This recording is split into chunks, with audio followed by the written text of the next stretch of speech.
It is February 14th, and that, of course, is celebrated as Valentine's Day in many parts of the world. Many of you might be planning to give a loved one a box of chocolates today, but as the famous movie line goes, life is like a box of chocolates. You never know what you're going to get. And February 14th in history has served up, well, more than chocolate. Of course, February can always offer up extreme weather in the Northern Hemisphere, and February 14th has had its share, perhaps none more spectacular than Valentine's Day, 1895. When Houston, Texas, which has an average high temperature of 64 degrees Fahrenheit in February, woke up to falling snow.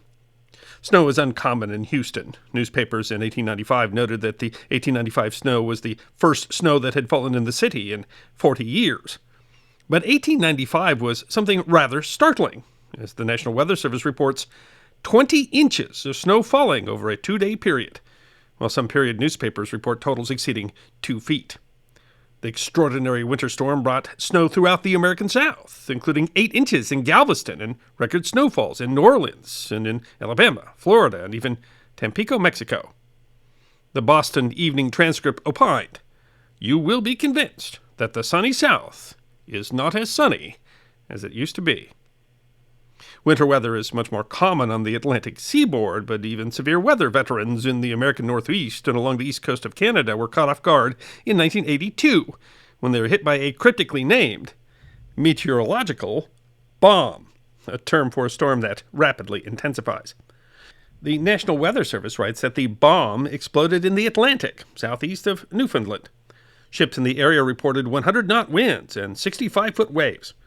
The storm battered the offshore drilling rig Ocean Ranger, which collapsed the following day. Its entire complement of 84 workers died in the collapse. The same storm caused the sinking of the Soviet-flagged cargo ship MV Mechanic Tarasov, killing 33 of her crew.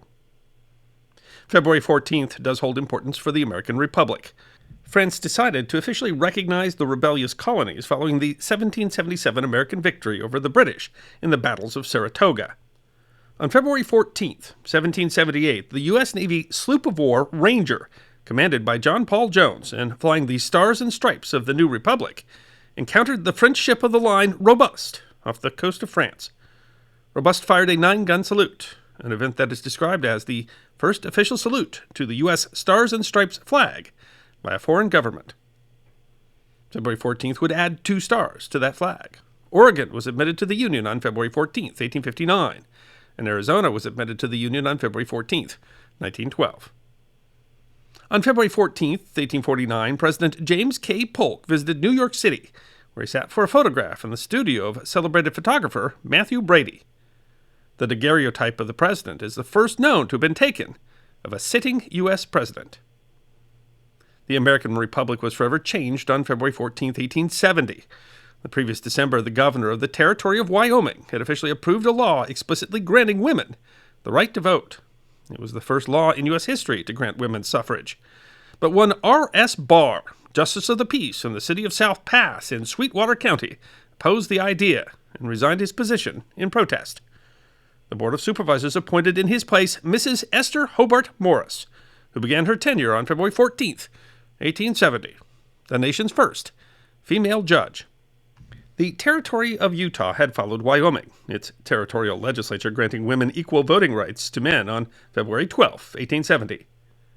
2 days later, municipal elections were held in Salt Lake City, and 23-year-old schoolteacher Seraph Young, grandniece of President of the Mormon Church Brigham Young, cast a ballot in the election. As Wyoming had not held any election since its passage of women's suffrage, Young was the first American woman to vote under a law that gave women the same voting rights as men.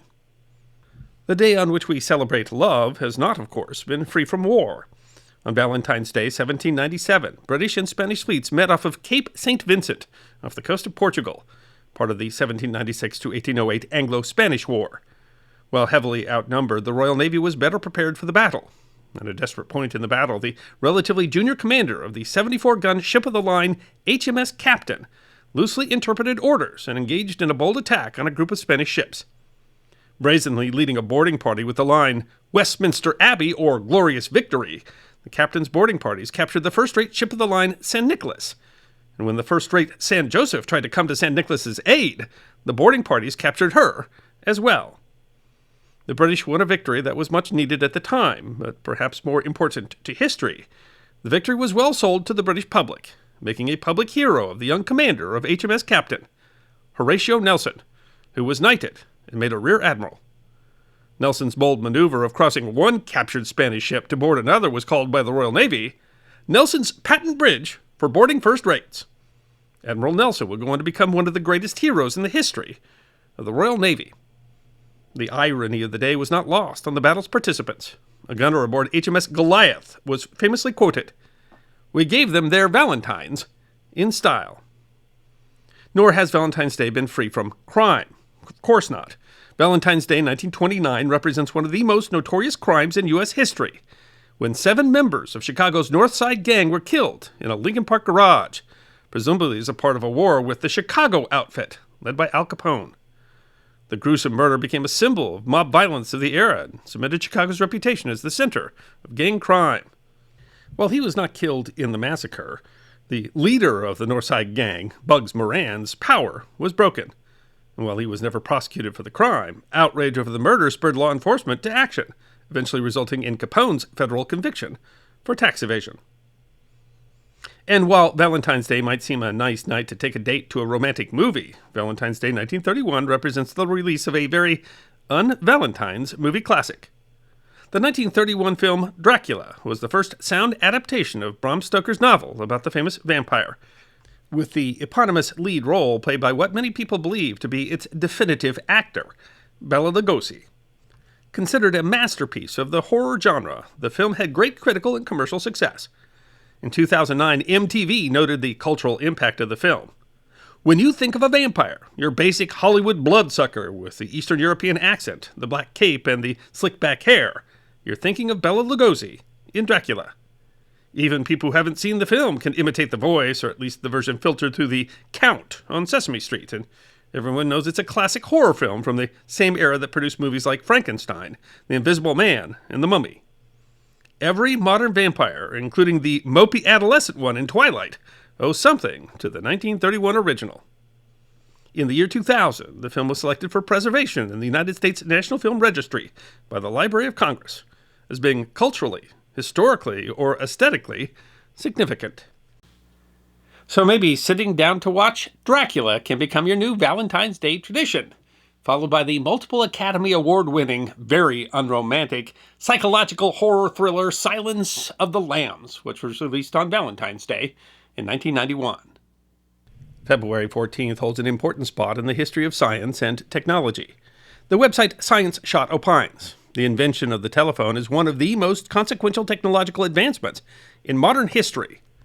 On February 14, 1876, Highland Park, Illinois inventor and co-founder of the Western Electric Manufacturing Company, Elisha Gray, filed a patent caveat, a legal document that essentially expressed an intent to file a patent with the U.S. Patent Office for what was described as an instrument for transmitting and receiving vocal sounds telegraphically.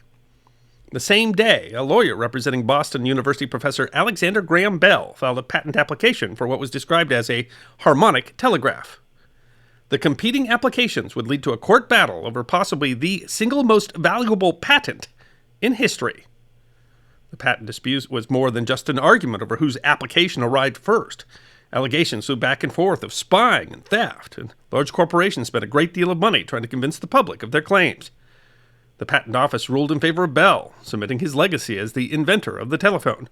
But the decision has been mired in controversy that has continued to the point that it was the subject of a 2015 episode of Drunk History.